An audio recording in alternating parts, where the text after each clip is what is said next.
ভূমিকা নিয়ে তুমি কি করবে? পুলিশের ভূমিকা নিয়ে আমি কইতেছি, আমি গেছি আমরা দিশমে কেসটা করছিলাম। 3 দিন পরে তারা কেসটা লইছে। প্রথম দিন তারা কেসটা তো লইছেই না, 3 দিন পরে কেসটা লইছে। যখন মিডিয়া স্টার্ট করছে তারপর তারা যে কেসটা লইছে, কিন্তু অথচ আমরা 3 দিন আগেই কেস করছি।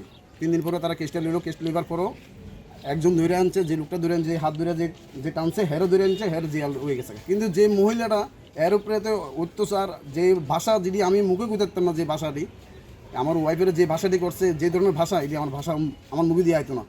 হেরে জুতা দিয়ে তো ফিরতে আসি 3টা মহিলা। আরেকজন ওই যে রিনাদের হাজব্যান্ড, এর চুল দিয়ে ফা দিয়ে ধরে রাখছে। এর হাজব্যান্ডের নামও জানি না, নাম হয়েছে আপনার টিলাবাড়ি, ঠিকানা জানি আমি এতটুকু। আরেকটা আছে মঙ্কা সরকার।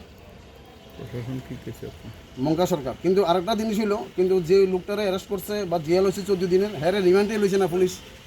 এরা যদি পুলিশের রিমান্ড লইতো তাহলে সব ডিটেলসে বাড়ি যেত। পুলিশের রিমান্ডে লইছে না, ডাইরেক্ট জেল হয়ে গেছে, কোর্টের থেকে ডাইরেক্ট জেল।